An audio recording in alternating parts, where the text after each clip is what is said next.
दोस्तों स्वागत है एक बार फिर से हमारे इस YouTube चैनल में। आप देख रहे हैं जेएस सर क्लासेस। दोस्तों आज का जो लेक्चर है वो एक्वा कल्चर का सेकंड लेक्चर है। इसके पहले वाले लेक्चर में मैंने आपको एक्वा कल्चर के बारे में और प्राण के जनरल कैरेक्टर के बारे में और उसका फिगर बना करके उसके सभी पार्ट को मैंने दिखा दिया है। अगर वो लेक्चर नहीं देखे हैं तो जा करके अभी प्लेलिस्ट में देख लीजिए। और ये जो सेकेंड लेक्चर है इसमें हम लोग खासकर बात करेंगे प्राण के हैबिट एंड हैबिटेट के बारे में, और फिर इसके बाद फूड एंड फीडिंग, और जो लास्ट सबसे इंपॉर्टेंट टॉपिक इसमें रहेगा आज के वीडियो में वो रहेगा स्पीशीज ऑफ प्राण, जो बहुत ही इंपॉर्टेंट है। तो क्रमशः हम 3 टॉपिक पर आज स्टडी करेंगे हम सभी। तो चलिए सबसे पहले हम लोग देख लेते हैं हैबिट एंड हैबिटेट ऑफ प्राण। देखिए दोस्तों बहुत ही आसान तरीके से मैंने इसको लिखा है स्टूडेंटल लैंग्वेज में। देखिए क्या है, प्राण इनहेबिट फ्रेश वाटर, यानी जो प्राण है उसका आवास, प्राण का मतलब पैलीमान या झींगा जो भी आप कहते हो, तो प्राण इनहेबिट फ्रेश वाटर। देखिए फ्रेश वाटर में पाया जाता है, मैरीन वाटर यानी कि यह समुद्री जल में पाया जाता है। फ्रेश वाटर का मतलब नदी का जल, तालाब का जल या फिर झील का जल, इसमें पाया जाता है। मैरीन वाटर का मतलब सागर के जल में। तो यहाँ पर ये पाया जाता है। और देखिए यह एक फार्मिंग है, फार्मिंग का मतलब एक प्रोडक्शन है जिसमें प्राण का प्रोडक्शन किया जाता है। और लुक्रेटिव फिशरी, लुक्रेटिव फिशरी का मतलब एक लाभप्रद फिशरी भी है। तो दोस्तों सबसे पहली लाइन में आपको यही दिखा देना है, जो प्राण है वो फ्रेश वाटर में भी पाया जाता है, मैरीन वाटर में भी पाया जाता है, एस्चुरीन वाटर में भी पाया जाता है, और यह एक प्रकार की फार्मिंग है और लुक्रेटिव फिशरी है, यानी कि लाभप्रद फिशरी है। तो दोस्तों इतनी बात पहले आपको दिखा देना है पहली ही लाइन में। और इसके बाद फिर क्या दिखाना है, देखिए मैंने इसको यहाँ पर लिखा है, they have feed on plant. ये किस पे फीड करते हैं, फीड का मतलब भोजन लेते हैं। तो कहाँ कहाँ से भोजन लेते हैं, ऑन प्लांट पौधों से, एनिमल प्लांट से भी भोजन लेते हैं, एनिमल से भी भोजन लेते हैं, एंड डेट्राइटस और कूड़े कचरे से भी ये अपना भोजन लेते हैं। डेट्राइटस का मतलब कूड़े कचरे से ये अपना भोजन लेते हैं। तो प्लांट पर भी ये फीड करते हैं, एनिमल पर भी करते हैं, और कूड़े कचरे पर भी ये अपना भोजन लेते हैं। किस कूड़े कचरे पर, तो देखिए which settle down the bottom, which settle down the bottom, जो कूड़े कचरे पेंदी में जाकर के बैठ जाते हैं, उन्हीं कूड़े कचरों से भी ये अपना भोजन लेते हैं। और पौधे और जंतु पर तो अपना भोजन लेते ही हैं। कुल मिलाकर के आप कह सकते हैं कि आम्निवोरस होते हैं, यानी कि सब कुछ खाते हैं।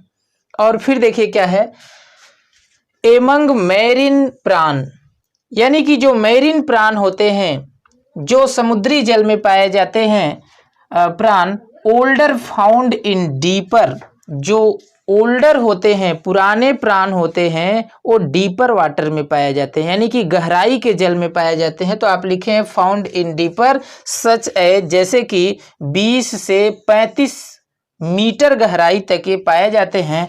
व्हाइल द यंगर, और जो यंग होते हैं, एंड इमेच्योर, यानी जो यंग होते हैं, बच्चे होते हैं प्राण के, और इमेच्योर होते हैं यानी कि परिपक्व नहीं होते हैं, वो कम गहराई में पाए जाते हैं, यानी कि सैलो वाटर में पाए जाते हैं। कितना सैलो में, तो देखिए found in shallow water up to 10 metre depth, यानी कि 10 मीटर की ही गहराई में पाए जाते हैं। कौन, जो इमेच्योर होते हैं। और जो मेच्योर होते हैं, परिपक्व होते हैं, वो कहाँ पाए जाते हैं, 20 से 35 मीटर की गहराई तक ये पाए जाते हैं। मेच्योर की बात कर रहे हैं। और फिर देखिए it is a nocturnal, it is a nocturnal creature.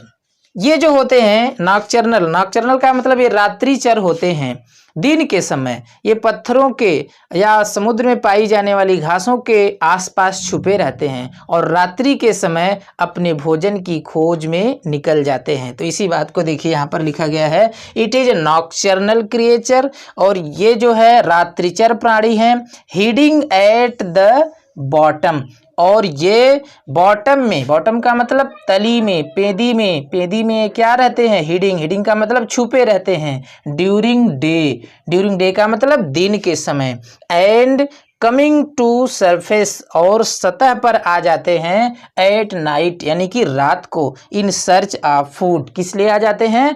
भोजन के सर्च में, इन सर्च ऑफ फूड। तो भोजन की सर्च में ये जो है रात्रि के समय बाहर आ जाते हैं और दिन के समय बॉटम में छिपे रहते हैं। तो इतना आपको लिख देना है हैबिट एंड हैबिटेट में। जो खास बातें हैं सिर्फ उतना ही लिखना है जो फिशरी से रिलेटेड है यानी कि प्राण कल्चर से रिलेटेड है। बाकी बहुत सारे इसके हैबिट एंड हैबिटेट है तो सारा इसको दिखाने का कोई मतलब नहीं है। जो खास है इसके बारे में उतना ही बता दीजिएगा। मेन फोकस इसके फार्मिंग पर करना है तो आगे हम नेक्स्ट वीडियो में बताएंगे। हालांकि ये सभी जानकारी आपको लेना जरूरी है और एग्जाम में लिखना भी जरूरी है, तो इसीलिए मैंने सेलेक्ट करके कुछ ही लाइनों को सेलेक्ट किया है जो कि खास है। और इसके बाद फिर देखिए फूड एंड फीडिंग ऑफ प्राण। मुख्य रूप से इसका भोजन क्या होता है इसके बारे में भी मैंने बताया है। तो देखिए क्या है इसका, तो द प्राण आर ओमनीओरस। जैसा कि पहले ही आपने अभी देख लिया था कि प्लांट पर भी फीड करता है, एनिमल पर भी फीड करता है और डेट्राइटस मटेरियल जो कूड़े कचरे उस पर भी अपना भोजन लेता है। तो कुल मिलाकर के आप यहाँ पर कह देंगे द प्राण आर ओमनीओरस, यानी जो प्राण होते हैं वो ओमनीओरस जिसको सर्वाहारी कह सकते हैं। इन नेचर यानी प्रकृति से ही कैसे होते हैं, ओमनीओरस होते हैं। As they feed upon living organism, जैसा कि ये भोजन लेते हैं जीवित प्राणियों पर यानी लिविंग ऑर्गेनिज्म। वेजिटेशन यानी वनस्पतियों पर भी अपना भोजन लेते हैं। And also on dead organic material, और जो मृत पदार्थ होते हैं, सड़े गले पदार्थ होते हैं, उनसे भी ये अपना भोजन लेते हैं। तो कुल मिलाकर के आपने पहले ही बता दिया कि ये कैसे होते हैं, ओमनीओरस होते हैं यानी कि सर्वाहारी होते हैं। और फिर देखिए ये तो बात हो गई अभी कि ये भोजन में लेते क्या हैं। अब आपको ये भी बताना है कि भोजन को लेते कैसे हैं। देखिए भोजन में लेते क्या हैं, ये तो बात आपने समझ लिया कि लिविंग ऑर्गेनिज्म को भोजन में लेते हैं, यानी छोटे छोटे जो लार्वा होंगे, प्यूपा होंगे और भी जो माइक्रो ऑर्गेनिज्म पाए जाते हैं जल में वो लेंगे। और इसके अलावा वनस्पतियों पर भी अपना भोजन लेते हैं। और फिर आपने देखा कि डेड ऑर्गेनिक मटेरियल यानी कोई सड़े गले पदार्थ हैं तो उस पर भी अपना भोजन ले लेगा। लेकिन भोजन को माउथ तक ले कैसे जाते हैं, कैसे उसको चबाते हैं और फिर निगल जाते हैं, ये भी बताना है, क्योंकि फूड के साथ आपको फीडिंग भी बताना है। खाने का तरीका क्या है, तो देखिए they're chelate of thoracic legs, यानी मैंने आपको अगले वीडियो में, इसके पहले वाले वीडियो में मैंने बताया था कि इसके थोरेसिक पोर्शन में चिलेट लेग पाए जाते हैं। उसमें इस तरह से चिमटे की तरह से पकड़ने के लिए बना हुआ है सिस्टम, जिससे ये भोजन को क्या करते हैं, होल्ड करते हैं। होल्ड का मतलब पकड़ लेते हैं। तो इसी बात को यहाँ पर दिखाया गया है।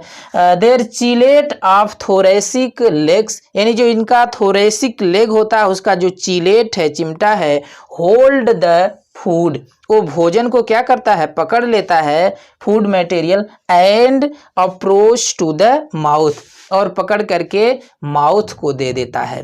भोजन को पकड़ता है कौन, चिलेट लेग, और अप्रोच कर देता है किसको, माउथ को। ऐसे देखिए भोजन को ऐसे पकड़ेगा और ऐसे माउथ को ला करके दे देगा, ऐसे पकड़ेगा माउथ को दे देगा। तो ये इसका तरीका है भोजन लेने का। एक लाइन आपको और बता देना है कि भोजन को किसके द्वारा काटा जाता है और फिर किसके द्वारा चबा लिया जाता है। तो दोस्तों इसको भी आप 2 लाइन में ही दिखाइएगा। देखिए the cutting is done by maxillipeds. Maxillipeds को भी मैंने आपको दिखाया था, फर्स्ट मैग्जिलिपीड्स, सेकेंड मैग्जिलिपीड्स और थर्ड मैग्जिलिपीड्स। पिछले वीडियो में मैंने इसका डिटेल दिया है, अगर नहीं देखे हैं तो पक्का उसको देखिए जरूर, तभी आप क्लियर हो पाएंगे। और देखिए the cutting is done by maxillipeds, यानी जो भोजन को काटने का काम किया जाता है वो किसके द्वारा, मैग्जिलिपीड्स के द्वारा किया जाता है। व्हाइल, जबकि mastication is done by mandible, और इसका जो मैस्टिकेशन है, मैस्टिकेशन का मतलब इसका जो कूचने वाला काम होता है, चबाने वाला काम होता है, वो किसके द्वारा किया जाता है, मैंडिबल्स के द्वारा। And then food is swallowed by prawn, और प्राण के द्वारा भोजन को निगल लिया जाता है। तो दोस्तों ये इसकी हो गई फूड एंड फीडिंग। तो फिर से एक बार देख लीजिए, फूड क्या है, लिविंग ऑर्गेनिज्म यानी कि जंतु भी है, और वेजिटेशन वनस्पतियां भी हैं, डेड ऑर्गेनिक मटेरियल यानी सड़े गले पदार्थ भी हैं। भोजन को यह चिलेट लेग के द्वारा होल्ड करता है और माउथ को अप्रोच कर देता है, और मैग्जिलिपिड्स के द्वारा भोजन को कट किया जाता है, काटा जाता है। जैसे हम लोगों में इंसिसर है टीथ में, वैसे इसके अंदर क्या है, मैग्जिलिपिड्स है, तो भोजन को इसके द्वारा ये काट लेता है और फिर इसके बाद जो है मैंडिबल्स के द्वारा इसका मैस्टिकेशन कर देता है, यानी कि भोजन को कूच देता है, और कूचने के बाद भोजन को प्राण के द्वारा निगल लिया जाता है। तो दोस्तों ये है इसका फूड एंड फीडिंग। डाइजेशन से आपको ज़्यादा ताल्लुक नहीं है, डाइजेशन अंदर की बात है, आप फिजियोलॉजी नहीं पढ़ रहे हैं, तो food and feeding he exam में आप बता दीजिएगा। और फिर देखिए इसके बाद सबसे इम्पॉर्टेंट जो बताना जरूरी है वो स्पीसीज ऑफ प्राण। ये बिल्कुल कल्चर से ही रिलेटेड है, क्योंकि अगर आप स्पीसीज के बारे में नहीं जानते रहेंगे तो कल्चर कैसे कर पाएंगे, कल्चर कैसे हो सकता है। इसलिए सबसे ज़रूरी है स्पीसीज के बारे में जानना। तो देखिए कैसे आप एग्जाम में लिखेंगे। आप फिशरी करेंगे, प्राण का कल्चर करेंगे, वो तो बात की बात है, करेंगे कि नहीं करेंगे। अभी तो सबसे ज़रूरी है कि आप एग्जाम में कैसे दिखाएंगे। तो मैंने एग्जाम के व्यू से इसको एकदम सेलेक्ट किया हुआ पॉइंट यहां पर दिया हुआ है। तो देखिए क्या लिखेंगे, नंबर ऑफ स्पीसीज ऑफ प्राण इज फाउंड इन इंडिया। दोस्तों इंडिया के अंदर बहुत सारी स्पीसीज प्राण की पाई जाती है, बहुत सारी वैरायटी प्राण की पाई जाती है, लेकिन कुछ खास वैरायटी के बारे में ही हम बताएंगे। तो बहुत सारी स्पीसीज पाई जाती हैं, क्या जो स्पीसीज मिल गई उसी का कल्चर करना शुरू कर दिया जाएगा? बिल्कुल नहीं। किस स्पीसीज का कल्चर किया जाएगा वो देखिए, बट ओनली दोज प्राण आर ऑफ कॉमर्शियल, यानी कि केवल वही प्राण कॉमर्शियल हो सकते हैं। कॉमर्शियल का मतलब व्यापारिक रूप से सिद्ध हो सकते हैं। कौन? जिसका देखिए फिश, फिश मतलब जो, फिश आर गुड साइज, यानी जिसकी साइज क्या हो, गुड हो, अच्छी साइज हो, यानी साइज क्या हो, बड़ी हो। एकदम छोटे छोटे रहेंगे तो उसका कल्चर करने से प्रोडक्शन अधिक होगा? नहीं होगा। तो इसलिए उसकी साइज क्या होनी चाहिए? गुड होनी चाहिए। वेट यानी उसका भार भी सही होना चाहिए। वेट का मतलब क्या? भार सही होना चाहिए। इसके बाद गुड टेस्ट, खाने में उसका टेस्ट भी होना चाहिए, उसका गुड टेस्ट होना चाहिए। ईजिली अवेलेबल, यानी जो प्राण है वह ईजिली आपको उपलब्ध हो सके। ईजिली अगर नहीं मिलेगा तो फिर कैसे कल्चर किया जाएगा? तो ईजिली अवेलेबल भी हो एंड ईजिली कल्चरेबल, और उसका आसानी से कल्चर भी किया जा सके। तो ऐसी ही वैरायटी को आपको सेलेक्ट करना है। तो फिर इसके बाद आप लिख देंगे सम ऑफ स्पीसीज आर गुड। कुछ ऐसी स्पीसीज हैं जो पूरी तरह से अच्छी हैं, किसके लिए? फॉर कल्चर, यानी कि इसका कल्चर करने के लिए। विच आर गिवन बिलो, जो नीचे दिया जा रहा है। तो दोस्तों 4 स्पीसीज के बारे में मैं बताऊंगा जो पूरी तरह से कल्चर के लिए गुड है। उसमें जो पहली स्पीसीज है उसका नाम है पीनियस इंडिकस। क्या नाम है दोस्तों? Penaeus indicus. ये सबसे पहली स्पीसीज और खास स्पीसीज है। देखिए it is also known as white prawn. इसको क्या कहते हैं? सफेद प्राण, सफेद झींगा भी कहते हैं। तो आप दिखा देंगे, लिख देंगे it is also known as white prawn, यानी इसे व्हाइट प्राण भी कहते हैं।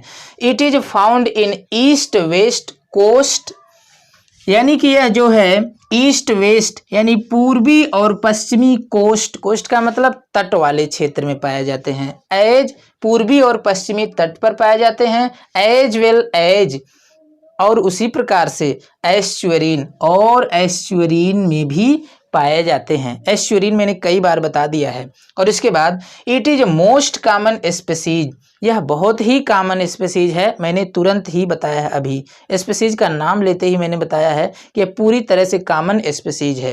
It's common length up to 20 centimetre. दोस्तों ये एक थोड़ा सा डिमेरिट है, लेकिन बाकी सभी सुविधाएं हैं कि इसकी जो साइज होती है वो बहुत बड़ी तो नहीं होती है, 20 सेंटीमीटर की होती है। बाकी और सभी इसकी खासियत ठीक ठाक है।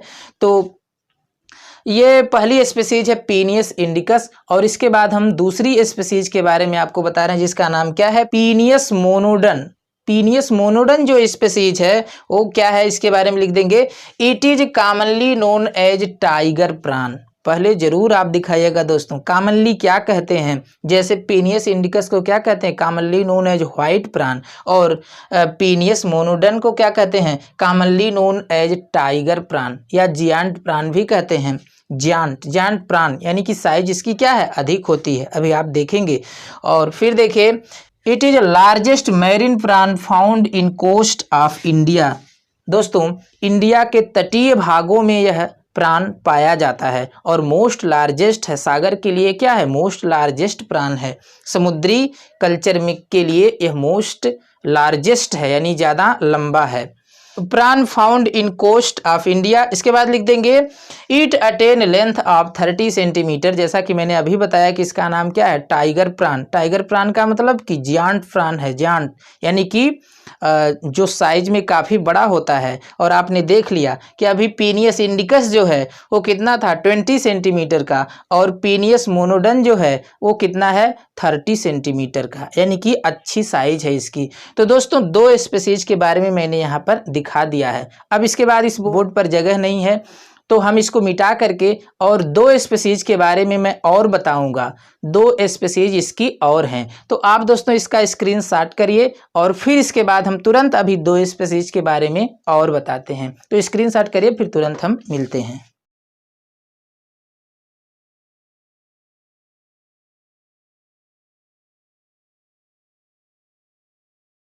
तो दोस्तों, जो पहली मान की तीसरी स्पीशीज है उसका नाम है मेटापिनियस एफनिस। ये पहली मान की तीसरी स्पीशीज है। इसके पहले मैंने दो स्पीशीज के बारे में अभी बताया है आपको, तो इसके बारे में भी आपको लिख देना है 2 लाइन। क्या लिखना है, देखिए, it is most common type of प्राण, यानी यह एक मोस्ट कॉमन यानी सामान्य तरह का एक प्राण है, यानी प्राण की स्पीशीज है। फाउंड इन पैडी फील्ड, कहाँ पाई जाती है, पैडी फील्ड में, यानी धान के खेत में पाई जाती है। और कहाँ, ऑफ, लिखे हैं ऑफ वेस्ट बंगाल, यानी पश्चिम बंगाल में जो धान की खेती होती है उसी में यह स्पीशीज पाई जाती है। दोस्तों, आपको बता दें कि वहाँ पर जो धान की खेती होती है उसी के साथ साथ प्राण कल्चर भी किया जाता है। और वहाँ का मुख्य भोजन क्या है, पश्चिम बंगाल का, चावल के साथ मछली।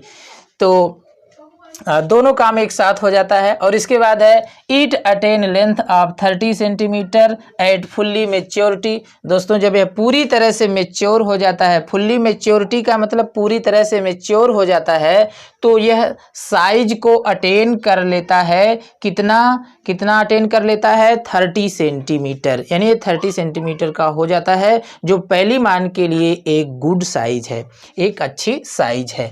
और जो आखिरी चौथी स्पीशीज है इसका नाम है मैक्रोब्रैंकियम मालकॉम्सोनी। ये चौथी स्पीशीज है और इसमें भी आपको 2 लाइन दिखा देना है। It is migratory species found in Chilka lake. यह एक माइग्रेटरी स्पीशीज है। दोस्तों, माइग्रेटरी का मतलब जो पहली मान की स्पीशीज है वो माइग्रेशन करती है। माइग्रेशन का मतलब क्या होता है कि फूड के पर्पज से या एग लेइंग के पर्पज से या किसी भी पर्पज से अपने नेटिव प्लेस से, यानी जहाँ उसका जन्म हुआ है उस प्लेस से दूसरे प्लेस पर चले जाना, और वहाँ पर जब एग लेइंग हो जाए या फिर जो है फूड मिल जाए या जिस भी पर्पज से गए वो पर्पज पूरा हो जाए, वह वजह पूरा हो जाए, तो इसके बाद यह अपने नेटिव प्लेस यानी जन्म स्थान पर लौट आए, तो इस प्रक्रिया को माइग्रेशन कहते हैं। और जो पहली मान की यह स्पीशीज होती है इसमें खास रूप से माइग्रेशन पाया जाता है। तो इसी बात को आप कहें इट इज माइग्रेटरी स्पीशीज, यह माइग्रेशन करने वाली स्पीशीज है।